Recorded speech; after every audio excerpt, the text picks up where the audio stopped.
توجہ ہے یہ نہیں ہے؟ جس چیز کی ہے صرف وہ ہاتھ کھڑا کریں. اب کہے سبحان اللہ.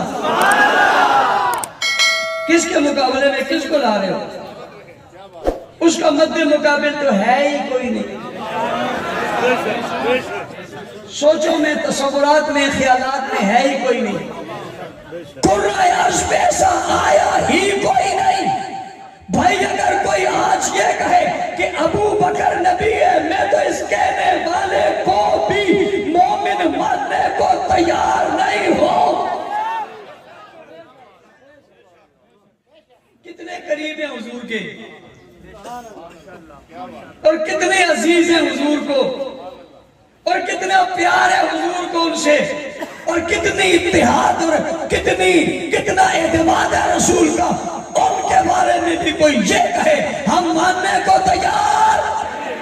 اور دنیا کو بتاؤ، پڑھے لکھے طبقے کو بتاؤ، ہم نبی کی جگہ پہ ابو بکر کو نبی ماننے کو تیار نہیں ہے. یہ مرزا غلام احمد قادیانی کون ہے جس کو ہم مان لیں؟ ہم عمر کو نبی کے مقابلے میں نبی ماننے کو تیار نہیں. کوئی اور نبی کا بارے میں کوئی کہے وہ خاتم النبیین ہے، ہم اس نبی کو خاتم النبیین ماننے کو تیار نہیں. جائے کہ کانے غلام احمد قادیانی کو مان لے.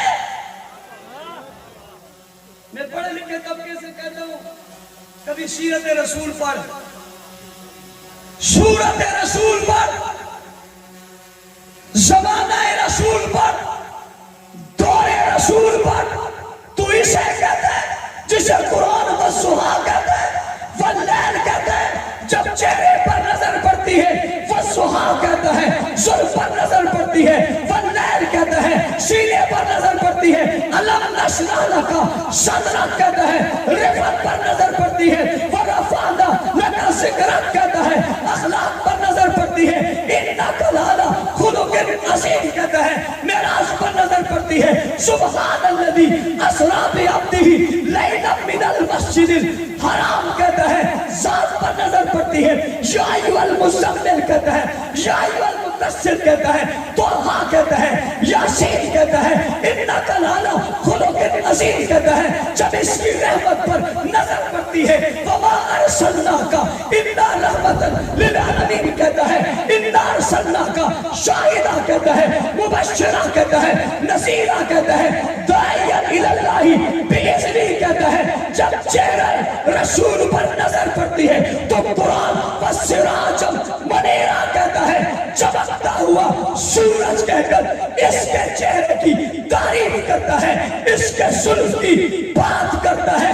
جس کے زلف کے لہرانے پہ قرآن بول اٹھے، چہرے کے دکھانے پہ قرآن بول اٹھے، قدموں کے اٹھانے پہ قرآن بول اٹھے، ہاتھوں کے اشارے سے چاند کو ٹکڑوں میں تقسیم ہو جائے، راستے چلتے ہوئے سر پر آسمان کا بادل سایہ کرنے لگ جائے، قضائے حاجت کے لیے جائے، درخت اٹھ کر اس کے پاس آ جائے، پہاڑوں کے اوپر گزرے، پہاڑ ہلنے لگ جائے، ہاتھ اٹھائے بادل نہ ہو، بارش برسنے لگ جائے، برستی بادل میں ہاتھ اٹھائے، بارش بند ہو جائے، یہ مکہ میں جائے برکتیں آ جائے، یہ مدینہ میں جائے برکتیں آ جائے، یہ اونٹنی پہ بیٹھے برکتیں آ جائے، حلیمہ کے گھر جائے برکتیں آ جائے، مکہ میں آئے مکرمہ بن جائے، مدینہ میں آئے منورہ بن جائے، ابو بکر کے پاس آئے صدیق اکبر بن جائے، عمر آئے فاروق اعظم بن جائے، عثمان آئے ذوالنورین بن جائے، علی آئے حیدر کرار بن جائے، موت آ کر اس کے گھر میں آئے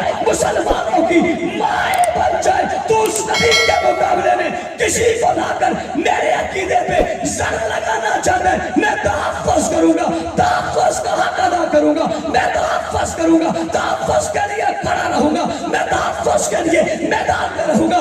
اپنے عقیدے کا، مسلمانوں کے عقیدے کا، بچوں کے عقیدے کا، اولاد کے عقیدے کا، عالم اسلام کے مسلمانوں کے عقیدے کا تحفظ کروں گا. اس تحفظ کرنے کے جرم میں کوئی گولی مارے کھا لوں گا، گولا مارے کھا لوں گا، ظلم کرے سہ لوں گا، تشدد کرے سہ لوں گا، ابکڑی پہنائے پہن لوں گا، پیڑی پہنائے پہن لوں گا. کل بھی ختم نبوت کا چوکیدار تھا، آج بھی ختم نبوت کا چوکیدار ہوں. کل بھی میں چوکیداری چوکیداری پہ فخر کرتا تھا، آج بھی اس چوکیداری پہ فخر کرتا ہوں۔ تاجدار ختم نبوت، تاجدار ختم نبوت، تاجدار ختم نبوت، جیوے جیوے فرقی جیوے جیوے جیوے جیوے جیوے۔ بات سمجھ آئی یا نہیں آئی؟ میں تحفظ ختم نبوت پر ہوں۔ میں نے اپنے عنوان کو دوسرے مرحلے میں لے کر جانا ہے، لیکن بغیر بتائی نہیں جاؤں گا، بتا کر جاؤں گا، اس لیے کہ آپ کو ساتھ لے کر جاؤں گا۔ پہلا مرحلہ تحفظ ختم نبوت تھا، دوسرا مرحلہ محافظین ختم نبوت ہے۔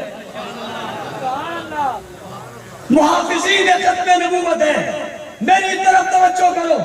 آج ہر آدمی کہتا ہے میں ختم نبوت کا تحفظ کروں گا، اور جو کہتا ہے میں ختم نبوت کا تحفظ کروں گا اس سے آپ پیار کرتے ہیں، محبت کرتے ہیں، اس سے محبت اور عقیدت کا اظہار کرتے ہیں کہ جناب یہ ختم نبوت کا محافظ ہے۔ کب محافظ ہے؟ آج ختم نبوت کا محافظ ہے جہاں سارا جہاں حضور کا کلمہ پڑھتا ہے، محبت کرتا ہے، اطاعت کرتا ہے، اطاعت گزاری کرتا ہے، جہاں رسول کو بہت ساری دنیا میں بہت لوگ مانتے ہیں، بے شمار لوگ مانتے ہیں، جہاں حضور کے در کے تحفظ کرنے پہ لوگ پھول پیش کرتے ہیں، ہار پہناتے ہیں، اور اگر کوئی جان دے دے اسے سلام کرتے ہیں، اسے غازی کہتے ہیں، اس کے لیے انعامات کا اعلان کرتے ہیں کہ یہ ختم نبوت کا محافظ تھا، اس نے حفاظت کرتے ہوئے کسی کی جان دے دی ہے یا اپنی جان دے دی ہے۔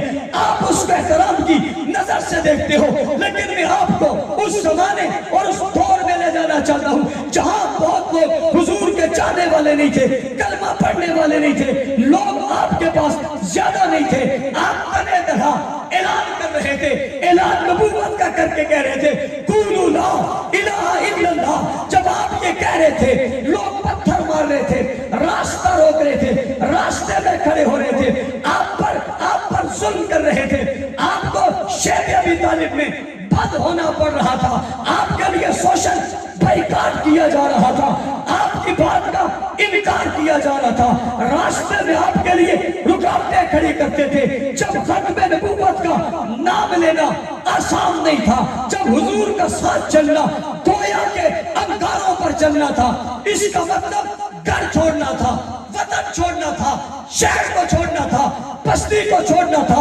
ظلم کے شکنجے میں اپنے آپ کو پھنسانا تھا، حضور کی ختم نبوت کے تحفظ کے لیے یا حضور کے دفاع کے لیے یا کلمہ پڑھنے کے لیے باہر آنے والا اپنی جان سے جاتا تھا۔ میں ان کا ذکر کرنے لگا ہوں جنہوں نے ختم نبوت کے اس پیکر کا، ختم نبوت کے اس عظیم نبی کا تحفظ ہی نہ کیا، بلکہ اس کے ساتھی بن گئے، رفیق بن گئے، دائیں ہو گئے، بائیں ہو گئے، آگے ہو گئے، پیچھے ہو گئے۔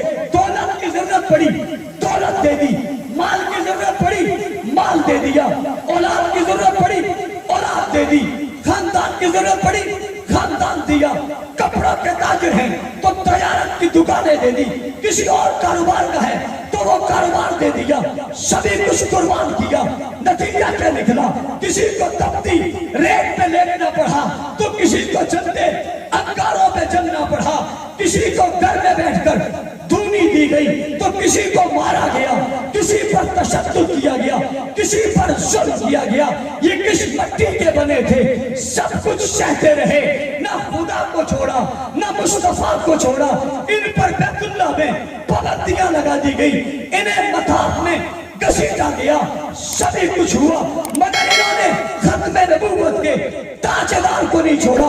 تاجدار ختم نبوت کے محافظ بن گئے۔ یہاں تک ایک وقت آیا انہیں مکہ چھوڑنا پڑا، اور مکہ چھوڑ کر انہیں مدینہ جانا پڑا۔ آپ مکہ چھوڑنے کا مطلب شاید نہ سمجھ سکیں، اس لیے کہ آپ یہاں سے سفر کرتے ہیں، آپ یورپ پہنچ جاتے ہیں، آپ دوسرے ممالک میں جہاز کے ذریعے پہنچتے ہیں۔ آپ کا گھر کوئی نہیں گرا تھا، آپ کے گھر والوں کو تب کوئی نہیں کرتا۔ ان کے وطن چھوڑنے کا مطلب یہ ہے انہیں تو وطن میں رہنے نہیں دیا جا رہا تھا، انہیں تو جینے نہیں دیا جا رہا تھا، ان کا تو راستہ روکا جا رہا تھا، ان پر تو تشدد کیا جا رہا تھا، ان کے لیے زندگی زندگی تنگ کی جا رہی تھی، ان نے مکہ چھوڑ دیا، گھر چھوڑ دیے، ان کے گھروں پر قبضہ ہو گیا، زمینوں پر قبضہ ہو گیا، جائیداد پر قبضہ ہو گیا، کسی کے بچے روک لیے تو کسی کی بیویاں روک لی، کسی کی ماں روک گئی تو کسی کا باپ رک گیا، کسی کی اولاد رک گئی، ان نے سب کو چھوڑ دیا۔ رسول اللہ کے ساتھ وہ مدینہ منورہ پہنچ گئے۔